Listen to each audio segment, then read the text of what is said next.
Policing Inquiry Tranche 2 Phase 2, which I worked out was day 122 of the inquiry so far. We've been listening to the live evidence of Detective Sergeant Michael Couch, who was an admin sergeant in the Special Demonstration Squad from 1983 onwards.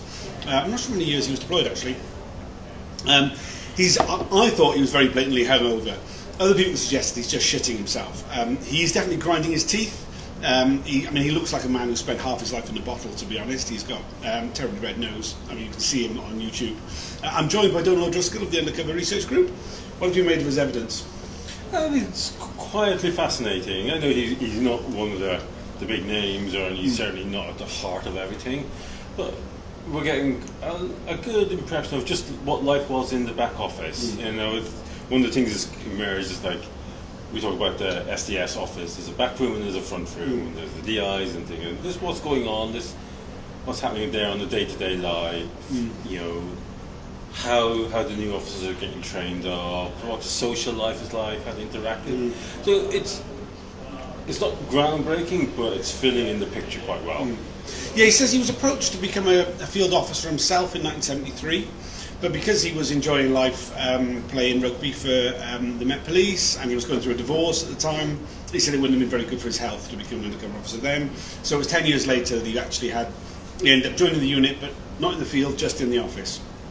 Yeah, and he seemed to have had the idea this unit already existed because he'd seen intelligence reports. Yeah, he'd been on our squad, right? He'd been on our squad, so we come back to the SDS. Ooh, it's really secret, but it's an open secret.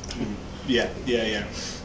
He claimed that he second-guessed a lot of the questions. Certain things were put to him, and he went, "I think I know where you're going here. You're on about relationships. We never discussed that ever. Never discussed it at all."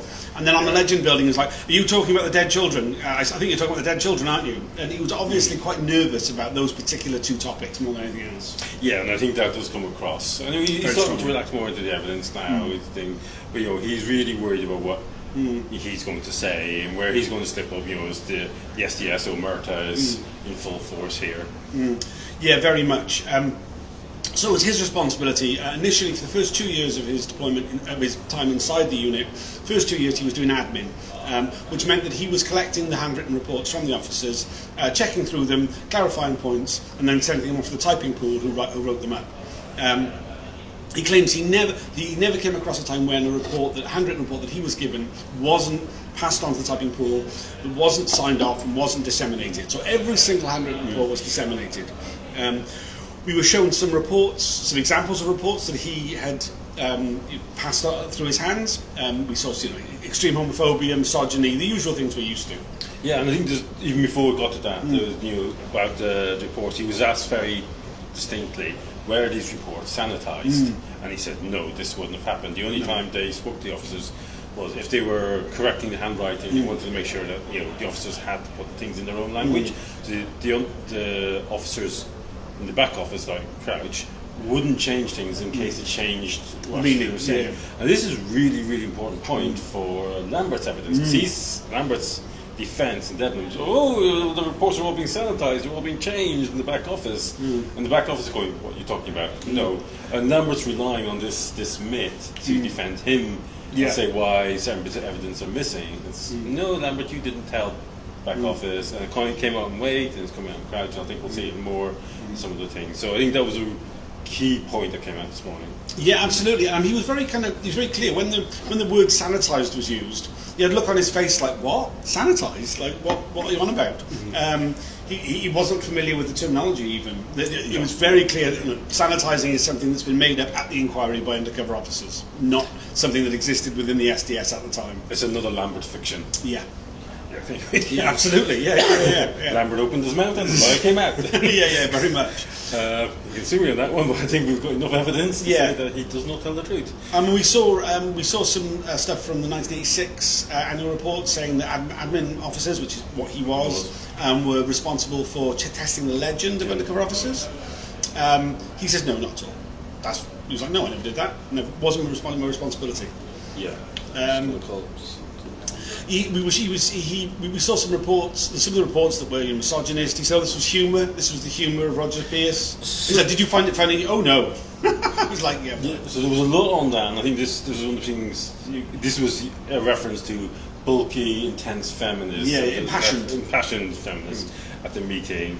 He said, well, this was just, Roger Pierce liked to put humour in, so he was asked, you know, was this challenged? No, it was, and he was asked specifically, was this indicative of the attitude towards women in the unit at the time? And he had to actually say, yeah, given the language, I can't deny that. Which was a rare bit of honesty. He really wanted to deny it, though, He wanted to deny it, but it's a rare bit of honesty. It's like, facts speak for themselves. Yeah, you're kind. But nobody else laughed. Nobody laughed, but nobody... And Roger Pierce wasn't a bad person.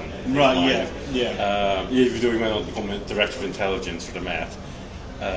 You know, but it's just like this constant thing we are seeing constantly with all these ones, how the misogyny plays out, even today. It's just like, no harm came of it.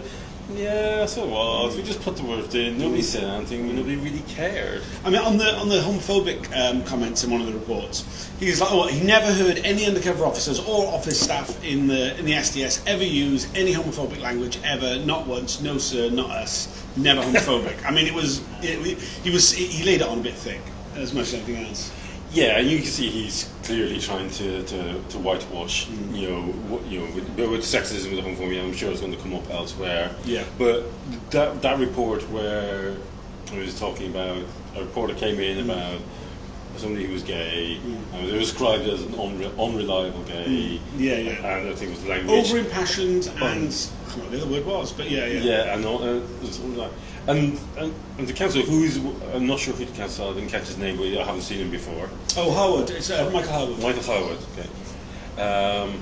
He did press on this, and he did get across to admit there was no intelligence value to this report whatsoever. Now, we all know that the reason they're interested in homosexuality was it's all about blackmail, vetting, and big informers. But, you know, for the SDS, it's like, there's no intelligence value, but you still passed it on. Yeah. You know, it was free flow. I'm just noticing everybody else is heading back in. We should head back. It's only a short break. Do another report at one of these videos at lunchtime. See you soon.